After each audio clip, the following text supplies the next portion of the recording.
La démocratie a besoin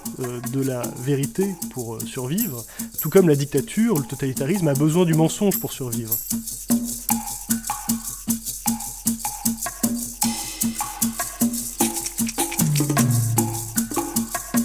C'est à la fois une information fausse et qui est diffusée dans un but de tromper le public, un but malveillant qui est d'intoxiquer l'opinion publique.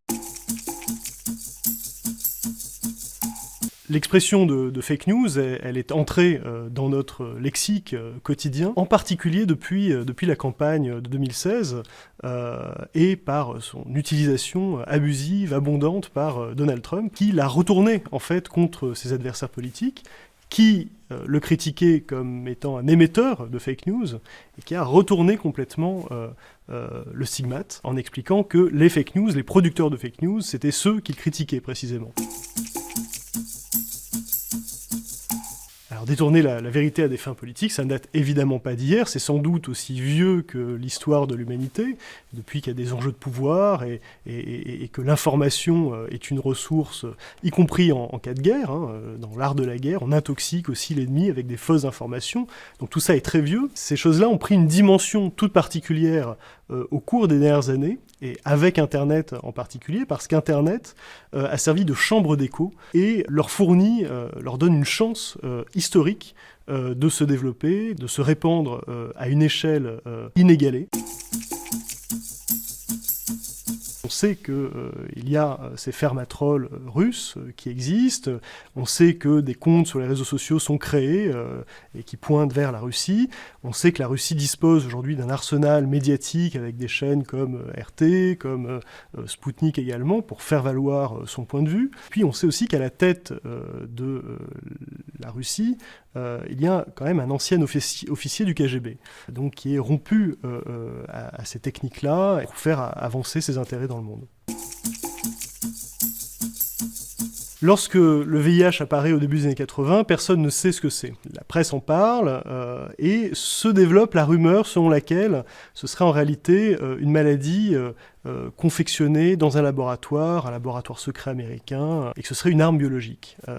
et disséminée délibérément, alors au choix pour exterminer notamment la population africaine, etc. Mais qu'en tout cas, ce serait une arme biologique américaine. On sait que c'est pas le cas. En revanche, qu'on sait aussi, parce que les archives soviétiques ont été ouvertes dans les années 90, c'est que c'est en grande partie le fruit d'une opération d'intoxication de l'opinion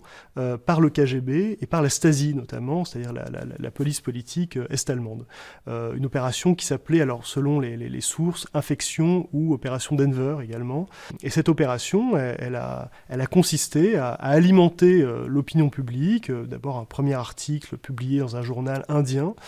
qui ensuite a fait le tour du monde, pour expliquer qu'en fait, le sida était une arme biologique américaine. Un autre régime utilise également cette rhétorique, c'est la Chine, avec le soulèvement, enfin en tout cas les manifestations qui ont lieu à l'heure actuelle à Hong Kong, contre l'alignement sur la politique chinoise. Eh bien, Pékin, à travers ses organes officiels de presse, dénonce ces mouvements pro-démocratie comme des mouvements pro-américains, inféodés à la CIA, à Washington, etc. Les démocraties sont évidemment pas épargnées. Les gouvernants des sociétés, des régimes démocratiques ont leurs qualités et leurs défauts, et donc ils peuvent évidemment être amenés à mentir, à diffuser des fausses nouvelles. Je veux dire, le chef du monde libre actuellement, Donald Trump, est quelqu'un qui a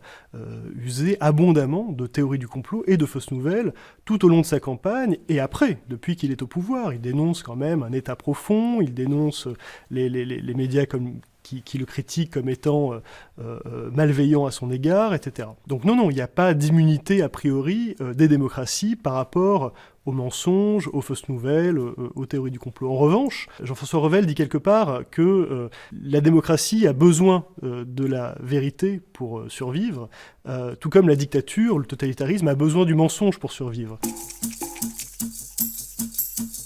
sur les réseaux, les forums islamistes radicaux, djihadistes, etc.,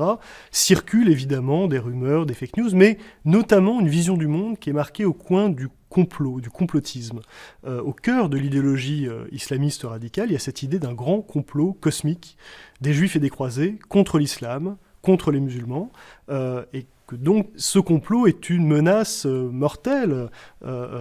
pour l'islam et qu'il faut donc par tous les moyens, et donc tous les moyens sont bons, y compris la violence la plus outrancière, pour mettre en échec ce complot maléfique.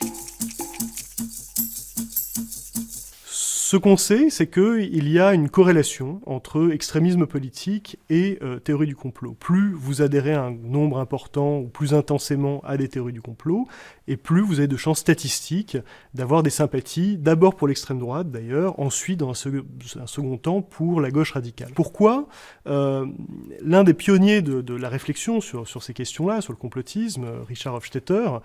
disait il y a plus de 50 ans maintenant que lorsque matin, midi et soir on vous explique que vos représentants démocratiquement élus sont en réalité des pions, des agents à la solde de puissances obscures, des gens corrompus, eh bien vous en arrivez logiquement à remettre en cause la validité du système qui permet cela, et donc de la démocratie libérale.